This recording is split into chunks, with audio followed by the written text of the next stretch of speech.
Hi, everyone. Hi, my name is Kweighbaye Kotee. I'm the founder of the Bushwick Film Festival. I'll be leading the conversation tonight, and I'm so excited to be here. I'm going to call on our director, Jordana Spiro, and our lead actress, Dominique Fishback.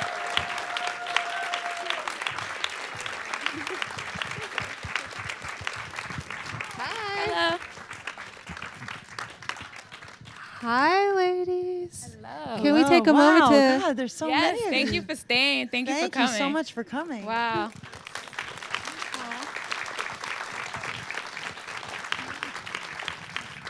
Can we have a moment after that film, right? Oh my goodness. My heart is beating. It was such a beautiful, beautiful story. And I just want to say that this film is one of the reasons why I actually got in love and committed to independent film. And I just want to, I guess, let's start with you, Jordana. Let's talk about the journey of this film. I know you started writing it in 2009, and now we're here in 2018. Yeah, so that happened. Yeah, you know, I was volunteering within the foster youth community for a long time, for probably a good 10 years. And I learned about aging out of the system and what challenges you're faced with. And I was really in awe of the young people I was meeting in this community. And at the same time, I've been an actress since I was 18, so a few years ago. And Angel's age. yeah, exactly. And I just was getting increasingly disappointed with what I was dedicating my life to, in terms of, you know, the depth and breadth of the way women are portrayed. And I've always loved a good existential crisis film. Sort of always in an existential crisis myself, and I really relate. And so, you know, those kind of three things combined sort of all dovetailed and made me want to start writing this.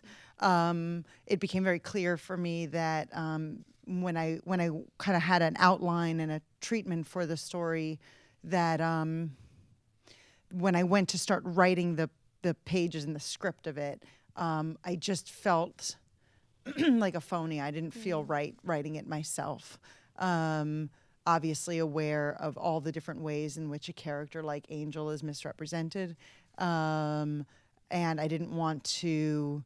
I didn't want to continue to promote all of the kinds of ways that that this young woman could be misrepresented. And so I reached out to the organization I'd been working with and wanted to find a co-writer who had been through, who had aged out of foster care, and could speak to that experience firsthand, who was interested in writing. And that's where I met my co-writer, Angelica Nwandu, was through this organization called Peace for Kids. So that's part of the story, right? So you met her. We'll get back to like the... all of a sudden I was like, I am talking a lot. I'm going to just end it there for a second. So we'll get back to that journey. So let's talk about how you got to cast Dominique. And Dominique, let's talk about how you got into the role. I mean, you were incredible. Thank you. Yeah. Thank you. Thank you. Thank you. Yeah. Well, Jordana and I actually were in a show together. There's a show called Royal Pains on USA, and I did about 2 episodes, and Jordana was there for a couple. But my character was a 16-year-old girl who got pregnant early, and she was about to deliver a baby, and Jordana was a doctor who delivered my baby. So in full circle, it felt like did really well. Thank you. Full circle, it felt like I was helping to deliver her artist baby, and that's how I call it. Thank you. That's how I called it. But even still, so Jordana, I told her that I had a one-woman show called Subverted, and it's about the destruction of Black identity in America. And it has two sides. It has a slave side and a modern-day side, and they parallel to show comparisons. 22 characters, an hour and 20 minutes. Oh, my God. And I invited Jordana to come when we were on set, and she said she would love to come, but I thought she was just being nice. And I did my show, and she was there. And I was so shocked to see her. Little did I know she was looking for an angel at the time. So that's kind of how it started, and you could pick it up from there. Yeah. Yeah, I was. I had started. Did a year of street casting primarily for the young girl, because I just had a sense that that's how she was gonna. That's how I was gonna find her. She was not. Tatum was 9 when she filmed this. And today's her birthday. She turns 11 today. 11. Yeah. Yeah. She's not here, Where but is I'll she? tell her. I'll tell Where her. is she? Well, maybe we could do a video and you guys say happy birthday to her. All right. Yeah. Okay.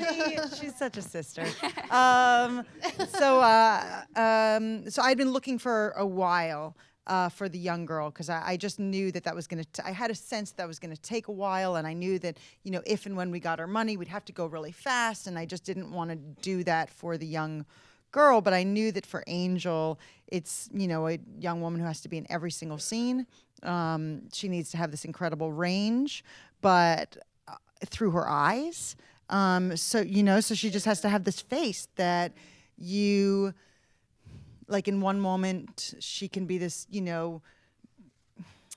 little girl, and in another moment she can be this, very commanding woman. And in her silence, there needs to be all this depth and complexity. And so it was a really tall order. And for that, my gut feeling was that we really needed somebody who had a real backbone and had some real, training and skill, and something for whom the little girl could also lean on. So when I met Dom, I was really taken. And then when I went to go see your show, I was like, well, this is just ridiculous. 22 different characters, like, that's crazy. And it was just so beautiful and so that's what's in my head. That's what's in my head. God. And the kind of concentration that must take. I've never done anything like that. Like, I just, the concentration is incredible. But what was funny, actually, was our casting director, Julie Schubert, the wonderful Julie Schubert. She said, yes, Julie Schubert fans. She said, we had just started with her, and I said, and I wrote her an email saying, oh, by the way, please reach out to Dominique Fishback and see if she'd be, like, down to come in and audition. And she said, oh, she's the first person I thought of. Here's her audition tape. Wow. We had her come in today. And it was like they came in, like that. The emails came at the exact same time. It was so cool. And then her work was just, beautiful. Yeah, thank you. Well, this is my first film. I've done TV. This is my first film. And I'm really thankful that this gets to be my first one. I actually wasn't going to audition for it when I got the script, because the story, the log line said, like, a young girl just gets out of juvie, and I was already playing a sex worker on a Deuce on HBO. So I was like, and I was like, I want to do something funny. I'm fun. They don't say I'm fun. But my agent said, well, Dom, I think you should take the weekend and read it, and if you still don't want to do it after that, then you have to go in. And then once I took the weekend to read it and took myself out of it as an actor that didn't want to continue to play, like, stereotypical characters, I got to see that Angel was a full person, and it allowed me an opportunity to use my instrument and for people who are not represented as much, and to get an opportunity to tell stories through my eyes and not speak all the time was a fun challenge that I felt like I was up for. Well, let's talk about Angel, your character. She's so complex and so intense and such a hard life. And how did you prepare for that role? And, how did you connect to that story? Well, the first connection that I had was kind of her anger towards her father. Like, I don't want to kill my father, so let's get that out of the way. But you know, it is a complicated relationship, and I was able to draw on personal experiences from my life to lean into that. And then I like to journal as my characters, and I like to give songs to each scene and summarize the scene. And so a lot of her stuff was like Lauryn Hill. Like, there's a song called Selah. And I really related to that. So I picked songs that I feel like tell the soul of this person. So even if one day, let's say, I'm on a bus and I'm thinking about the father, and I have a thought that comes into my mind as Angel, but now this thought is not feeling full enough to me, then I could say, well, what's that part in the song that I really love? You know, and then I'll hold on to that one and think, how does that song relate to me? And you know, and then I'm thinking and I'm seeing and envisioning all this stuff. So that's kind of how I approach her. And Jordana and I, we had rehearsal at her house, and we watched documentaries so that we could get an understanding of these complex women. And yeah. So Jordana, how did you prepare for writing the script? I read somewhere that you and your co-writer took a trip, like a road trip, to sort of, you know, help the script come along. Like, what was that whole process of completing the script? Well, the first version of the script, it all took place in the city, and we went to the Sundance Screenwriters Lab with the film and with the script, and we came out with this, you know, really incredible notes and ideas. Or not ideas, but these great notes of like what's wrong with it, and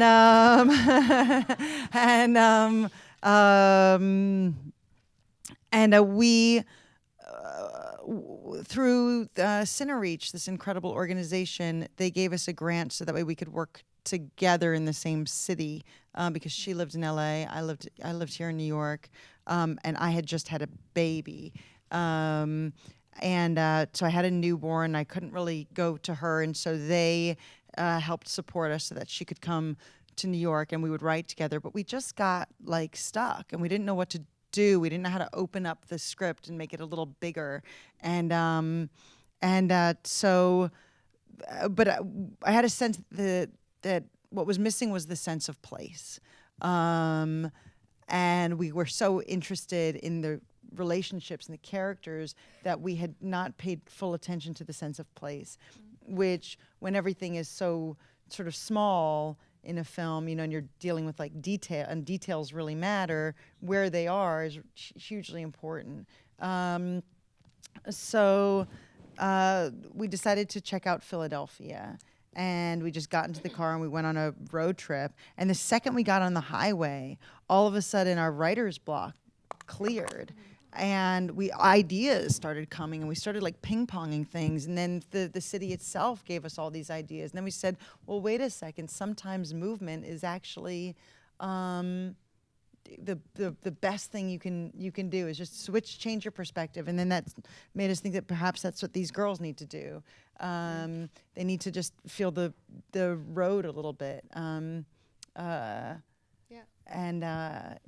Coincidentally, I just spoke to a writer who said that she does all of her writing on a train because she had that same feeling. And so then she would just like drop her kid off at school, get on the MTA North, like go to whatever Beacon and like have lunch and come back around and then pick her kid up. Anyway, sorry, an aside. But anyway, there's something really powerful, I think, about movement. So that was a huge kind of unlock for us. What about scenes? Let's talk about the scene that actually there's a bunch of scenes that sort of pulled at my heartstrings, but the scene where they're on a bus towards the end, and she's like, "I promise I'm coming back with you," and then she gets up and leaves the bus, and I just kept on thinking like how traumatic of experience that young Tatum would have when she wakes up. You see those, you have those feelings throughout the film. So what was it like to direct these two actresses in the process, and what was it like sort of pushing through those very emotional and like heavy scenes? Well, the good news on the bus is she was actually sleeping. Like literally? Literally sleeping. And it was funny too because there's very tight That's hours, hilarious. of course, with the minor, and we were pushing on him a little bit that day. And her mother, who's awesome, was like, texting the AD, being like, "I got to get my kid off that bus now. She's got to go to sleep." And we're like, can we have one more take? She's sleeping. She is getting rest, we promise. I mean, you can't act that like jaw opening, Yeah, exactly. Exactly. I just CGI the slobber out. No, I'm kidding. She didn't. But so that was good. But the beach scene was kind of interesting in that. Yeah. Yeah. That was like the only moment you saw you enjoying life. Yeah, I'll you tell know? you. I'm such a smiley type person, and I swear every time we were doing a scene, I'd try to sneak a little smile in there, and Jordana would be like, no smile. And I'd be like, Can't smile to the beach. Can't smile to the beach. So even though the water is super rough and cold and freezing, I still didn't get a chance to smile the whole film for 28 days. So I was like, Well, this was what's amazing about Dom and Tatum is I don't know why, Angelica and we were writing, we were like, unlike in our minds, like in the Caribbean or something. Like, I don't know where, and then there was this wave, and then like this, and there was like a whole scene that like was timed with these beautiful waves, and it's warm. I don't know what we were writing for. And then like it came to, we were scouting, beaches and all this stuff, and I was like, this water is rough and fucking freezing. Like, there's no way. Yeah, that was that one moment when you did that little like, and you knew it was right. So we were like, we got to put this at the end of the shoot, the very, very end of the shoot. So at least like it'll be as warm as possible. But then like for sure we've got to be thinking. I was freaking out because I was like, don't make actors do what you won't do. You know what I mean? Like, don't do that. Yeah. And I don't want to get in that. Like, and so we were just like, we gotta have like a unit in August or something. We have to like split out a unit like in August and return back to like do some pickups at the end where it's like warmer because this is just crazy. And so we had that in the back of our minds, which would be really impossible also because like she's a working actress and like she's off to her next thing, you know what I mean? And it's just hard to, and it's more expensive anyway. Blah, blah, blah. And so we're like, all right, well, let's just shoot, let's just kind of shoot everything on the beach, and if we feel like we'll have the lifeguards there and we'll be prepared. We'll have the underwater camp. We'll be prepared, but we'll also have in the back of our minds if it's just not possible, we're not going to push it. And you guys were just so amazing, so brave, so dedicated, so in the moment that you just pushed right through and gave us, for me, what is just such a special scene that I feel so proud of, and I just so grateful to you. Thank you. I also really love that scene. I talk about this often, but I went natural with my hair in 2015, which, as for Black women, it's a really hard thing to do. I never thought that I would wear my afro out, probably not in acting, like definitely not, and I remember Jordana had different ideas for Angel's hair, and one day we were going to rehearsal, and I was running a little bit behind, so I just put my hair in a little like pineapple thing, and I ran in it, and then she was like, well, what's this? And I was like, what's what? She's like, can I take a picture of you? I'm like, okay. And then all of a sudden this is Angel, and I'm like, why? Oh. I can't. Yeah. This is my I can't. No. She didn't want to brush the back or nothing. I was like, oh my God. But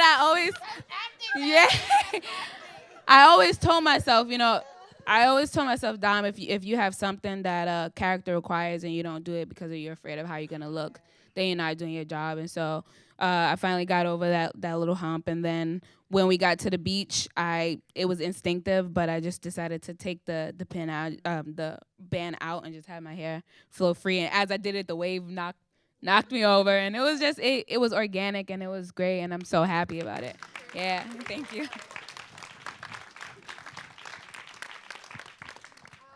So, can you hear me? Yes. So I also want to talk about the bathroom scene. And I feel like you talk about this a lot, Jordana, about how this scene probably wouldn't have been possible if it was directed by a male. And you brought your. I wouldn't say that. Ooh, okay. Yeah, that it wouldn't be possible. No. Like the sentiment, like the feeling behind it. Oh. It wouldn't even be in the movie, you know. Yeah. It wouldn't even be a movie to start off with. So like, what made you put that scene in there? And personally as a woman who grew up in sort of I grew up in Newark, and and then in West Africa, but the getting your period, it's like the biggest mystery for young Black girls, that don't really have like a mother figure. So I thought that was a very important scene that you put in there, and what made you decide to do it, and what was your experience? How are people responding to that scene? Well, for me, it was just a matter of like it wasn't in the script until like the last draft, and I was feeling like Abby is doing a lot for Angel, and really is really responsible for giving Angel her arc, and how she changes from how she's different from the beginning to the end. It's really Abby that teaches her, and I just didn't want the relationship to be one-sided. I really wanted us to see how special Angel was to Abby, and I was just thinking of that Angel's got to step into not this sort of like, now she's this young woman and now she has the burden of like also kind of being a quasi single mother, but that there's a real beauty in stepping into that responsibility. And is it this one? Am I good? Yeah. I'm good, right? So I was just thinking about what are the moments that you miss your mother, that you would miss your mother the most. And for me, if I didn't have my mom personally when, I first got my period, I don't know, it just sort of, stuck as like a sort of a fun, and a way to kind of have fun too. Yeah. And I think we all kind of remember that story. Like I got mine on a Valentine's Day at the Valentine's Day dance in 7th grade. And I just like, I was so looking forward to this dance. I thought the boys was gonna ask me this, and I'm just sitting on the bleachers like feeling so crappy. Didn't know why, but yeah, that was mine. Yeah. So I won't go through my period. Sorry. I was gonna say, should we all? I thought about it, but we'll keep this moving. Keep this moving.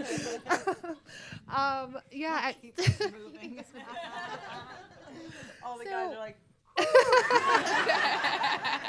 I was about to go there, but okay. So I want to talk a little bit about how you, as you're an actress, and getting this film, bringing it to life as an actress, and some of the things that the challenges that you faced. You said you were shopping it around, and production companies were like, "Sorry, we already made our women film for the year. Yeah. Sorry, we already made our Black film for the year." Yeah. So how were you able to push forward and keep on keeping on? It was really tough. It was really, really tough. We got several years of no's. Everybody in the industry. I have the good fortune of being with a nice agency, and they really wanted to help, and they couldn't set up a meeting for me for that reason, because they see a relationship piece between two women as a niche film. And then to women of color, it's like a niche of a niche. And I have to say, I've been so deeply depressed at times at the reductionist, I'm sorry, I'm going to get emotional now, but at the reductionist way that films are spoken about in how they market it. They truly don't believe that certain audiences exist because it's not proven. And it's such bullshit to me, and it makes me so mad. So that, but so that's a problem. You know what I mean? That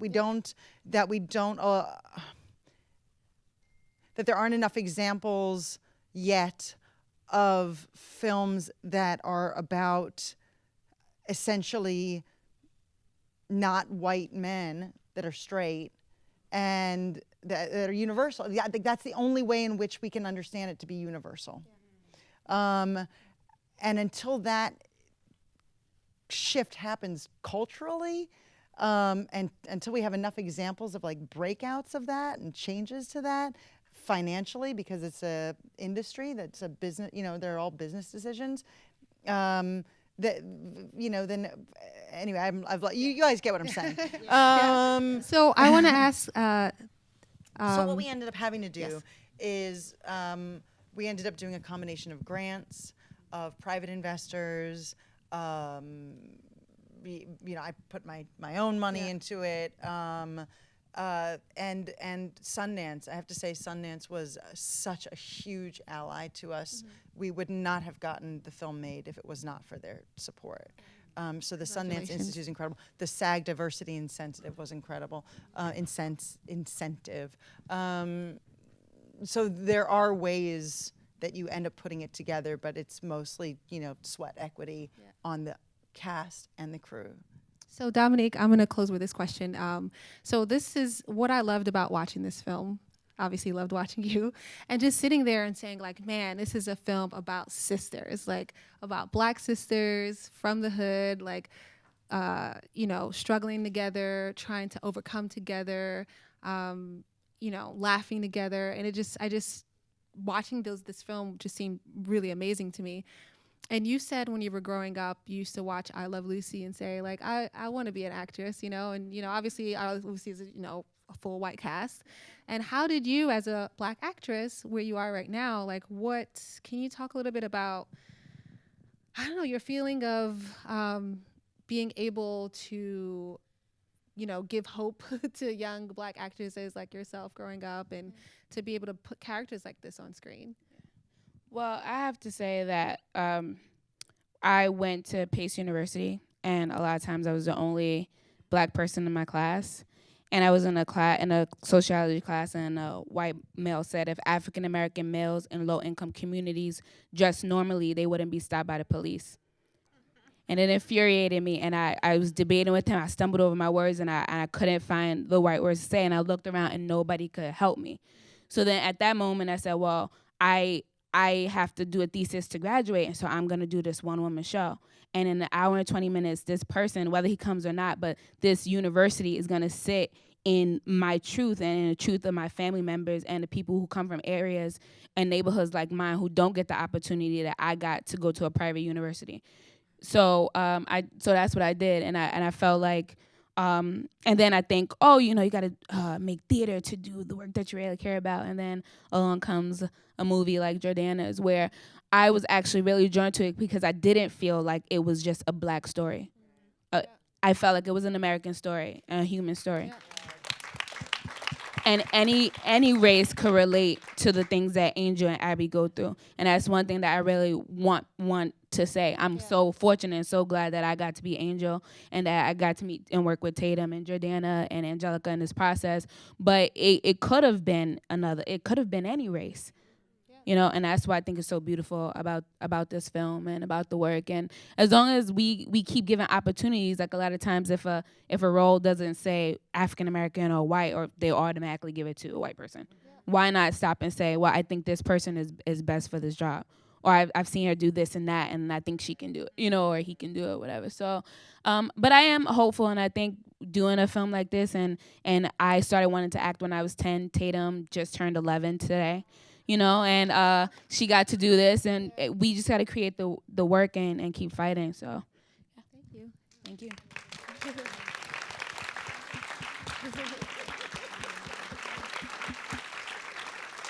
Thank you so much for joining us. Can we do the video? Yeah, for we can do the Tatum's video, but birthday? I just want to say one more thing. Oh, one more What thing. are you guys doing next? What are you guys doing right now? Just quickly. Oh, I'm on Your a next Deuce. project. The Yeah. Deuce comes out September 9th, the second, and I'm in The Hate You Give, which is a Fox movie based off of the young adult book that comes out October 19th. Yeah, with Common. With Common and then Issa Issa Rae yeah. and yeah.